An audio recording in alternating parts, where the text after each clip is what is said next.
Good morning, Shindo here. Going back to NATO this morning and Turkey.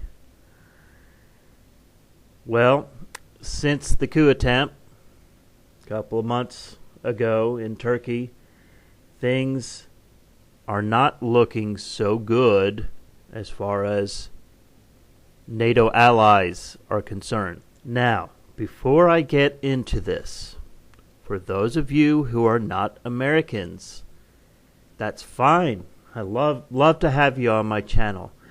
But do not come at me over this crap. I am simply reading an article about how NATO is being affected by this. If you have a problem with NATO, I don't represent NATO. So, take your problem somewhere else. I am not on your channel insulting you, and I am not going to try to decipher your poor English word salad of a sentence to try to figure out how you're insulting me. So, if you have something intelligent to say, please do so. If you have something to add to this, please do so. If you've got a problem with NATO or with Turkey or with things like that, that ain't my fault. But you're free to express it right here on my channel. I don't mind getting comments. I don't mind getting negative comments as long as you express yourself like an adult. I'm not on your channel cursing at you. Don't come on my channel cursing at me. That's all I ask. Little respect. Anyway, if you like what I do, you know what to do. Subscribe, comment, like an adult, share my videos, and of course, click like. Last video I did has, as I looked at it a couple hours ago, has 9 dislikes? 9. I have no idea what's going to get dislikes and what's going to get likes, folks. I don't create these stories. I'm not writing them. I am simply reading them and putting my own personal opinion on it. Now, if you've got a problem with my opinions, understand that not everything that I read from the article is my opinion. Okay? So, try to actually watch the video before commenting on it. That's called respect. I'm not showing you disrespect on the outset, so don't do it to me. So, here we go. CBC News. Turkey's purged post-coup military has NATO allies nervous, Brian Stewart. Guardian of dozens of U.S. nukes and key defender of NATO's southern flank has seen its ranks badly depleted. Now 2.5 months removed from the failed coup in Turkey, President Recep Erdogan rolling purges of many layers of society are putting the country's fragile democracy under extraordinary strain. But no institution is as fractured and battered as Turkey's large military, which is a major concern for NATO allies, who have long considered it one of the core strengths of the alliance. Turkey's military is a behemoth inside NATO, the second largest standing force after the U.S. and guardian of an estimated 90 American B-61 nuclear bombs. It's also the key defender of NATO's entire southern flank and is vital to the U.S.-led coalition fight against ISIS in Syria. Its location in a tough neighborhood close to Russia and bordering 8 nations, including Syria, Iraq, and Iran, makes its stability strategically important. But the military is badly damaged following the failed coup of July 16. A faction of the military launched the uprising, and the entire force remains very much under suspicion and investigation. At least a third of its top officers, 143 generals and admirals, were thrown into detention, and 10,000 officers of lesser rank were also arrested for suspected ties to the coup plotters. None as yet has been brought to trial. The Air Force has been hit the hardest. It faces a severe pilot crisis after 300 flyers, roughly half its duty roster, were purged. Such a massive shortage will be very difficult to recover from, given the time it takes to train combat-ready crews. As many as 5 squadrons of F-16 fighters are reported to have been shut down. Nuclear weapon shortage. The Air Force seems to have been significantly involved in the attempted coup. This is particularly worrisome for NATO because of the crisis that flared around the major southern air base of Incirlik, which plays a vital role in supporting U.S. and allied anti-ISIS air attacks in Syria. The base also houses NATO's largest nuclear weapons storage facility, where those 90 or so B-61 nukes are kept. The Stimson Center, a U.S. think tank, has raised nervous questions about whether American warheads should remain in Turkey. Gareth Jenkins, an Istanbul-based writer and analyst, warned when the crackdown began that it will have a long-term consequence for the military.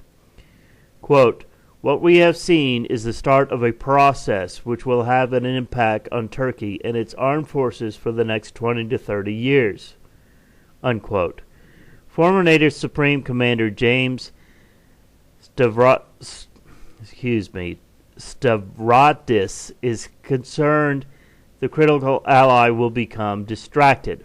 Quote, "Unfortunately, it's likely that the military in the wake of the coup will be laser-focused on internal controversy, endless investigations, and loyalty checks and simply surviving as an institution," unquote, the retired admiral said. A total witch hunt. Of course, it's not the military that's been shaken. It's not just the military that's been shaken by the massive crackdown. More than 100,000 people, including judges, mayors, and school teachers, have been arrested or dismissed from work without a hearing. Turkish opposition leaders say basic civil liberties are regularly violated. Quote, "This is the point we have reached now," unquote, opposition leader Camille Kılıçdaroğlu said recently. Quote, "A total witch hunt has been launched in many fields," unquote. The risk now, according to Asli Adayattasbas, an Istanbul-based senior fellow of the European Council on Foreign Relations, is that, quote, "In its righteous anger and attempt to clean the state, the Turkish government might destroy the frail democracy it's trying to save," unquote. Amnesty International says many arrested military officers have been tortured and denied food for days. The chief target of the post-coup crackdown are members of the highly secretive Gülenist movement. Erdogan blames that the Islamic movement and its founder, Fethullah Gülen, who lives in exile in the U.S., for the coup. The president appears intent on sweeping all traces of it from public life. The movement is reported to have possibly millions of followers in Turkey and around the world and runs many philanthropic and educational enterprises. Over a dozen years, it also placed members deep within the Turkish bureaucracy, including police, the judiciary, intelligence agencies, and the military. Erdogan, never himself a Gülenist, appears to have become alarmed by the movement's growing influence in security and military sectors and turned against the Gülenists 3 years ago. Tension between Erdogan's ranks and the Gülenists intensified into what was described as a silent civil war, which ultimately erupted with a failed coup and the purges that followed. Many arrests were expected after such serious uprising involving a portion of the military, but the scale of Erdogan's sweeps is closer to what you'd expect in a police state. What's more, as always happens in such purges, neighbors turn on each other, creating self-perpetuating fog of fear. Even a few government ministers have hinted lately that too many innocent people may have been victimized. The government says 32,000 people have been jailed. With prisons so crowded, pre-coup inmates are being released early to make room for the overflow. Galenist plotters are not by no means the only targets. Ayadah's boss says, with the next net widening to include 200 journalists and Erdogan's political critics. Quote, liberal dissidents and Kurds have also suffered in the crackdown, unquote. She wrote, quote, authorities have arrested dozens of Kurdish activists, politicians and mayors, and dismissed 11,500 teachers belonging to the left-wing union, unquote. Yes, the attempted coup was an extremely serious threat to Turkey's government that required a strong response. Still, no one knows how much further Erdogan will push this staggering social upheaval in an already deeply troubled nation, and that's a nightmare for Turkey's allies. First, let me apologize for my poor pronunciation of names. I'm not very good with pronouncing names that are foreign to my English tongue. So, forgive me for that, those of you who listen to me mar the Turkish names here.